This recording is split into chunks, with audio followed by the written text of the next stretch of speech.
On the 16th of September 1998, Bonhams of Knightsbridge held a sale called The Art and Influence of Asia, including the Janet Leach Collection. Cyril Frankel and Ben Williams from Bonhams retrieved and catalogued this substantial body of materials, running from lot 82, a Tambayaki oviform storage vessel, through to lot 544, a unique white metal ring designed by Bernard Leach. Bernard had, with Janet's patient assistant and the crisp support of Muriel Rose, acting here in her role as a founder trustee of the Craft Study Centre, previously donated a magnificent collection of his own work, a huge archive of letters, diaries, photographs, and personal materials. This followed by a large portion of his personal collection of ceramics as a foundation gift at the end of his long life. These discussions started in 1970 and were protracted. On the 7th of July 1974, Leach wrote to My Dear Rose, complaining of his badly failing sight, ditto memory, and a certain manageable degree of breathlessness. These factors making him doubt about the selection of things which I would like to offer to your museum in Bath. The provisional stab at the gift started with a list of pots by me, and of old classic pots, including some which are valuable. Muriel wrote in the margins of this letter, "We should not ask for valuable classics, but other source material would be welcome." Leach concluded his letter with a lament. Oh Lord, I ought to have done the matter 3 years ago, but as my sight began to fail, the pressure of making pots continued until it was useless. This is what I call a most discouraging letter, and I apologize very humbly. On the 19th of October 1975, a list of some 89 pots and 3 drawings had been formalized in what was called the items donated to the trustees of the Craft Study Centre by Bernard Leach. It was signed BL in monogram and countersigned by Barley Roscoe, who I'm so glad is here today. The Craft Study Centre continued to occupy Leach's thoughts and public intentions. In January 1979, he wrote a foreword, his last public writing, I think, to the exhibition Pots of Inspiration, which Barley brilliantly curated for the Craft Study Centre in its then home in Bath. It drew together a substantial selection of Leach's personal collection of pots, such as this Korean piece in the exhibition. Leach said that these pots had been collected during a long life from various backgrounds. They have stimulated me and given me inspiration, as I hope they do now for other potters who come to see them. This exhibition had a didactic as well as a deeply personal purpose. It was a commentary on a lifetime's engagement with ceramics. It made explicit Leach's sense of the significance of pots drawn from the key world cultures that influenced him, Korea, China, Japan, as well as England. It was a symbol of collecting, dreaming, and instruction. It merged the past, present, and future. It was essentially about connectivity, the interplay of his trinity of hand, heart, head. The show included the 76 pots he gifted to the Craft Study Centre, and 6 of them are in Things of Beauty Growing. The exhibition Pots of Inspiration also included one work, this work that Leach kept close to his side from the moment it was gifted to him in 1920 in Tokyo. This bowl appears and reappears throughout Leach's life. It features on the front cover of the exhibition catalogue for Pots of Inspiration. It is pot number 1, and it is in Things of Beauty Growing too, loaned by Austin Desmond Fine Art, and we are in Tanya's debt for locating it there. The fluted bowl is a constant in Leach's instructional and personal writings. It is illustrated in a potter's book. The cool lines and serrations, he said, foil the full curves of the pot. It is on the front cover of the Potter's Challenge, an exemplar of the way that the best sung pots have a complete unpretentiousness of clay, glaze, and handling. Michael Cardew recalls that Leach asked him about the bowl in 1923 when he first visited the Leach pottery. Leach received him at home in the Count House in St Ives, vast, cold, and empty, as Cardew recalls. There were, he said, only a few pots to be seen, and they looked very strange and austere to me. Leach said, "Let's find out what your ideas are," and he went to the shelf, picked up a curious deep bowl with incised fluting on the outside and put it right in my hands and said, "What do you make of that? Probably 11th century. Well, that sounds to me like the Viva question from hell, but Cardew held his nerve. It was a very strange pot to me. It had a turned, unglazed foot. It was coated with something which looked like a white slip, but might perhaps be called a kind of dusty matte glaze. My good angel protected me and made me hold my tongue. Of course I could make nothing of it, having never seen anything like it before. Leach, we might say, made everything of this bowl.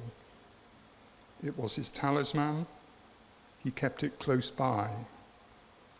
In his last years in the flat barn loft in St Ives, it found space on the windowsill, with the vista out to the rolling Atlantic, and its vista into the past and to China from whence it came, and Japan, where his friends gave him the bowl as a symbol of their friendship and cultural respect. It was the pot that was always there. By contrast, the Korean moon jar that Leach acquired for his personal collection had a light footprint. It is not illustrated in his instructional books. It makes very few guest appearances in his biographical writings. It is hardly touched on in his personal documentary archive, and even then without special drama. It is written about in deep privacy.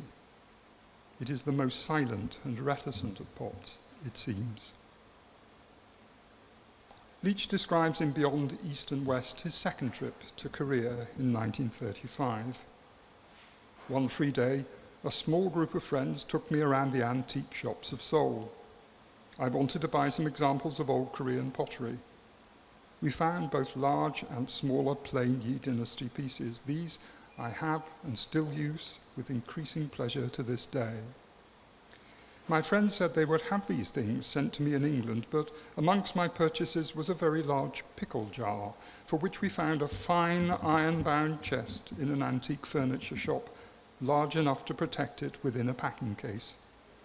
It did arrive safely, and I still have that Korean chest in the room where I write these lines.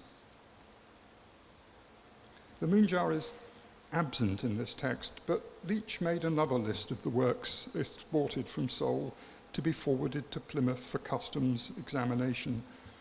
Number 1 on the list of old Korean pots is the moon jar, we may deduce. One very large white jar, value 10 yen. We can't specifically locate the pickle jar amongst the 34 pots, the rolls of coarse and good Korean linen, the bundle of washerman's beaters, the horsehair cigarette case, and the flute that came from Seoul.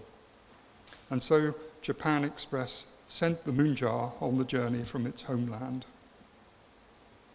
We don't know for certain, I think, if the moon jar ever made it to St Ives in Leach's lifetime. Jessamine Kendall, Bernard's daughter, bright, memory sharp, and John Leach, his grandson, could not recall ever seeing it at the Count House or in the Leach pottery. It took on the role not of a fixed point in his growing personal collection, but as an iconic and a peripatetic pot, the great signature work that was hardly ever, if at all, held under his personal care. It is the pot that was not there. On the 12th of April 1943, Leach wrote to Lucy Reed to say, "Will you do something for me if you can? I have 2 very large pots at a friend's in Kensington, and she must have them removed at once because the builders are coming in. Would you take a taxi and collect them for me? One is a Bellarmine, and the other is a white Korean jar, 2 foot high. My friend's name is Jean Milne, and she is the best weaver of carpets in this land. Were the builders in to repair bomb damage? Were they in for home improvements? Whatever the reason, the moon jar made its way on another fraught journey. With Lucy Ree, we can imagine, holding onto it fast in the back of a London cab. And the moon jar stayed with her at Albion Mews for 52 years. It became part of the backdrop of her life. It is the lone, silent witness glimpsed in photographs. It is the background to this painting by Lawrence Tarikian after the famous photograph by Snowdon in 1988. It was a symbol of the friendship and affection between Leach and Ree, the most personal of loans from the most personal of collections. After Lucy Ree's death in 1995, the moon jar became the property of Janet Leach, and it certainly made its way to St Ives. Janet kept it in her sitting room in the Pottery Cottage, and here it sat on Leach's precious Korean iron-bound and decorated chest, so that she could see it easily from her bedside as well. It sat close to a small white sculpture by Barbara Hepworth and a painting by Kate Nicholson. After Janet's death in 1997, the moon jar and the remainder of Bernard's collection, as well as the pottery, were left to her close friend and business partner, Mary Boots Redgrave. It was a responsibility she found hard to bear. She asked Cyril Frankel at Bonhams for his advice, and his advice was to sell quickly. Ben Williams, now happily a trustee of the Craft Study Centre, takes up this story. Rough photographs had been taken of the collection as a kind of pre-inventory, and this photograph is the only image I've ever seen of the moon jar in the Leach pottery. It is waiting for its final car journey, perhaps the most perilous of all. Ben remembers that I travelled in a hire car to secure as much of value as I could before it disappeared. By that point, a lot had gone. There wasn't a single piece of Kenzan's work on the shelves. Most of the great Korean porcelains had disappeared too. I itemised everything I could and secured the property and drove back to London with the car full of the most obviously valuable items, across Bodmin Moor, in a blizzard, with the moon jar strapped into the passenger seat beside me. And the drama continued. The sale proceeded at Bonhams, the moon jar the star lot. A successful bid seemed to have secured it for the hammer price of £360,000. But Bonhams could not conclude the sale. We are deeply disappointed, they wrote, that the original American-Korean purchasers were not in a position to complete. We believed that they were buying in good faith, and we had 2 meetings with them, on each occasion ending with the promise of funds being sent over. But nothing materialised, and we advised them that they were in breach of contract. In the end, a private sale was made. The British Museum acquired the moon jar, and Boots accepted her solicitor's advice to sell it at a price of £160,000 to benefit the nation as a whole. On the 16th of June 2017, the Craft Study Centre acquired for the collection, which had been stowed away by the Leach potter Trevor Corser, Leach's diary of 1954. It is on the face of it a mundane document apart from one exceptional list. This is the only extant record I have seen of Leach's personal collection prior to his great gift to the Craft Study Centre. The moon jar is number 66, Korean Ree white jar, large, and he valued it at £25. Here is the moon jar described impersonally and formulaically. But Leach talks about it in the margins of deeply personal, hitherto unpublished letters to Lucy Ree, safeguarded now in the exceptional John Driscoll collection, New York. These letters record their growing mutual affection and admiration, hard on Leach's wife, Laurie Cooks. Leach says in February 1947, it seems to mean little to Laurie that we have remained friends and have not become lovers. And in September 1947, a letter also showing Leach wrestling with his conscience, he adds a postscript: "Keep the Korean pot in memory." Alone had become the most emotional of gifts.